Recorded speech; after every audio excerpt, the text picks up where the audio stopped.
감, 대추, 포도, 다래 등 몇 가지 과수를 제외하고는 모두 올해 나온 순에서 꽃눈이 형성되어 내내 열립니다. 이걸 흔히 인연생이라고 하죠. 꼭 우리 나이 계산하듯 해서입니다. 올해 그리고 다가오는 내년, 기간을 계산하면 1년도 되지 않지만 2년생이라고 하죠.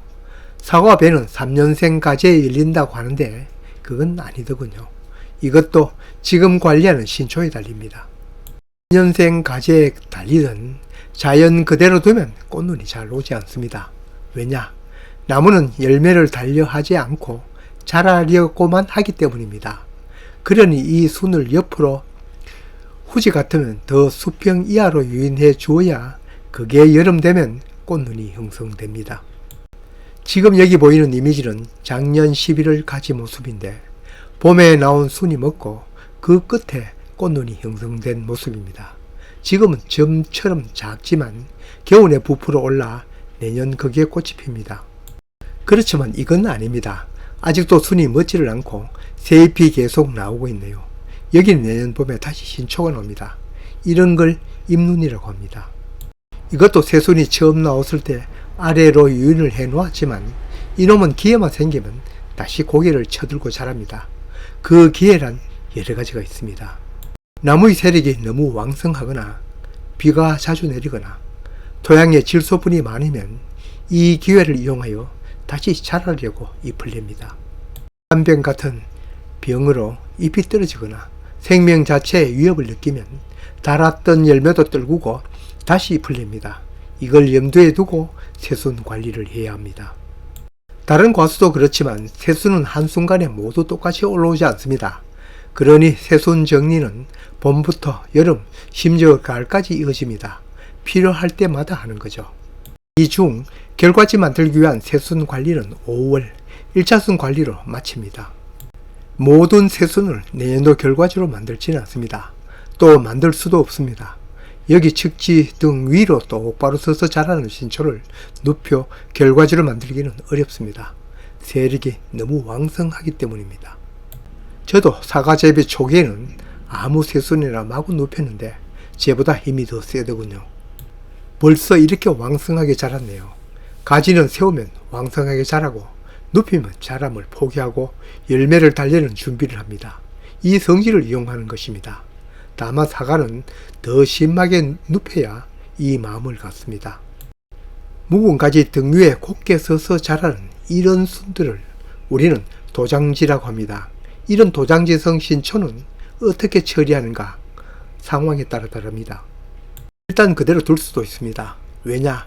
지금 열린 사과가 굵어지자면 평균 60개의 잎이 필요합니다. 과촉엽, 과대지에 달린 잎에서 이루어진 광합성 양분을 사용하다 모자라면 옆 가지에서 만든 동화 양분을 이용합니다. 또 하나의 이유는 앞에서 세력이 왕성한 나무는 순이 멎지 않고 반발한다고 했죠. 이런 도장지들을 좀 두어 양분의 에너지 힘을 분산시키는 겁니다. 앞에 말한 곳에 이용할 필요가 없거나 주위에 이런 순이 많이 올라오면 제거합니다. 이렇게 옆으로 나온 즉 측지를 결과지로 유인해야 의도한 목적을 달성할 수 있습니다. 그렇다고 모든 측지를 유인하여 결과지로는 만들 필요 없습니다. 넉넉하게 유인합니다. 옆으로 난 신초라고 해서 여기처럼 열매 달린 순은 유인할 필요는 없습니다. 이건 양분이 차차 열매로 가면 순이 먹고 꽃눈이 옵니다. 이걸 유인하는 데는 저처럼 유인초를 이용하거나 유인집게, 유인철사, 유인할 목적으로 생산, 판매되는 양말목도 있습니다. 손에 익숙한 대로 사용합니다. 이런 것을 어디에서 구할 수 있는가 질문이 있는데 이름 그대로 인터넷에 검색하면 판매하는 곳이 있습니다. 뭘로 유인하든 신초 유인 방법도 두 가지가 있습니다. 새순이 알목에 자랐으면 유인치 같은 걸로 그냥 수평기하로 유인하는 방법이 있습니다. 이것은 후지 품종이기 때문에 다른 품종은 수평 정도만 눕혀도 됩니다. 측면에 난 신초를 그냥 유인하면 여기처럼 가지 끝에 꽃눈이 옵니다. 어느 과수, 어느 결과지나 짧은 다한과지에 우량한 열매가 달립니다. 그러니 너무 긴 신초는 적당하지 않습니다.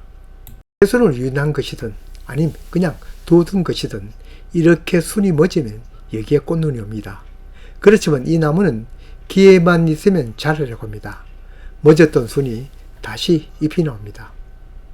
신초 끝을 적심, 즉 살짝 자르고 눕히면 그 안쪽에 꽃눈이 옵니다. 지금 눕힌 신초에도 올 수 있고 그 위 작년에 나온 묵은 가지에도 올 수 있습니다. 이 신초는 자르고 눕혔는데 신초 마디마다 작은 싹이 올라옵니다. 이 싹은 곧 멈추고 거기에 꽃눈이 옵니다. 면에도 새순이 나옵니다. 이런 순을 2차 순이라고 합니다. 이 2차 순은 일찍 생기 일찍 멎으면 좋은 결과지가 될 수 있는데 이 순에 과일을 달려고 적심한 것이 아니라 안쪽에 꽃눈을 만들기 위함입니다. 올해 나온 새순에만 신초가 발생하는 것이 아니라 작년, 재작년 묵은 가지에서도 신초가 발생합니다. 이 신초는 세력이 약하고 얼마 가지 않아 자람을 멈춥니다. 이렇게 자람이 멈춘 곳은 여름에 꽃눈이 옵니다. 내년에는 어김없이 꽃이 피는데 1번은 너무 안쪽 주간 가까이서 열매가 달려도 햇빛 혜택을 받지 못해 굵지 않습니다. 2번은 가지 길이가 사마기 정도 짧은 결과지를 하여 화속상 단과지라고 합니다. 3번은 짧은 가지 끝에 열매가 열리므로 단과지라고 합니다. 여기처럼 묵은 가지에도 이렇게 화속 모양의 점 같은 싹이 나와 앞으로 꽃눈이 옵니다.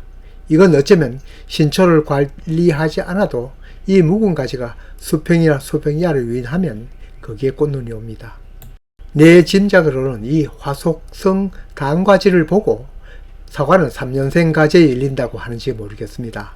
작년 묵은 가지에 꽃눈이 오니 그 묵은 가지는 작년, 올해, 그리고 열매 열리는 내년 하여 3년을 보죠.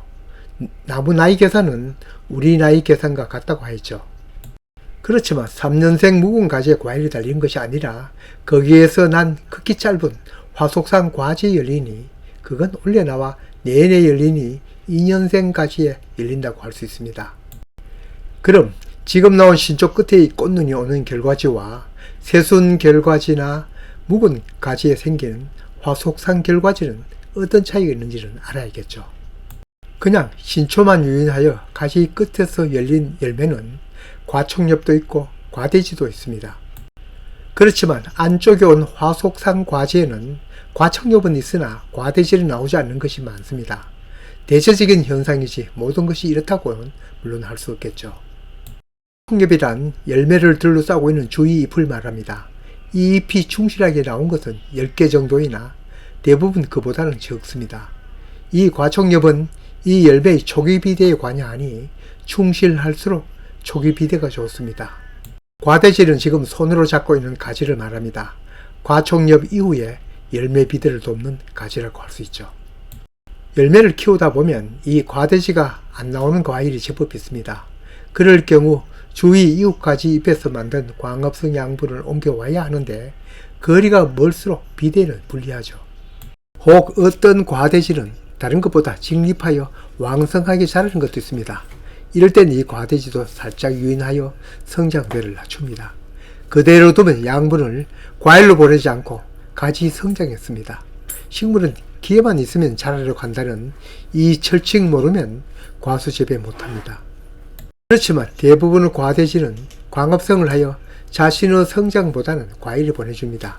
그러다 보니 과대지 자체의 성장세는 둔해지고 언젠가는 끝순이 멈춰지고 거기에 꽃눈이 옵니다. 겨울 전쟁 때 꽃눈을 보고 결과지 정리를 하는데 다른 곳에 충실한 결과지가 없으면 이것을 이용하여 거기에 사과를 달기도 합니다. 그럼 뿌리에서 공급되는 양분의 경로가 길어 그만큼 불리하긴 합니다. 하단에는 그래도 어느 정도 길어도 되지만 상단의 식재가 자꾸 길어지면 하단에 그림자를 만들죠. 이야기가 다시 돌아와서 묵은 가지나 새 가지 중간에 생기는 화속상 단과지의 장점도 있습니다. 바로 해마다 가지가 길어지지 않는 점이 장점입니다. 이렇게 해마다 가지를 연장하면 옆의 나무와도 겹칠 수 있고 특히 나무 상단의 측지인 경우는 계속 가지 끝에 꽃눈을 만들어 사용할 수도 없습니다. 어떤 분은 이처럼 재작년에 나온 묵은 가지에 나오는 꽃눈이 더 충실하다는 분도 있던데 비교 확인은 안 해봤습니다. 지금까지 얘기한 결과지를 만들기 위한 순 관리는 1차 순을 중심으로 해야 내년에 우량한 과일이 열립니다. 이렇게 새순을 유인하여 결과지로 만들면 이놈들 납작 엎드려 씻기는 대로 하면 좋겠는데 기회만 있으면 반발하고 세입을 냅니다. 그 기회는 앞에서 얘기 드렸습니다. 1월은 특히 장마기이고 나무의 세력이 좋을 때니 항상 유의해야 하고 8월이 되어도 갈반병 등 잎이 몽땅 떨어지면 이놈들도 살아야 하니 멎었던 순에서 새순을 냅니다. 도라비 타물이죠. 무사히 가을 겨울을 나고 내년 봄이 되면 꽃눈이라고 믿었던 가지에서 꽃이 나오지 않고 잎이 나오는 경우도 있습니다. 잎눈을 꽃눈으로 착각하는 경우도 있지만 정말 꽃눈이 잎눈으로 변하는 경우도 있습니다. 이만큼 식물은 삶을 위해 철저합니다.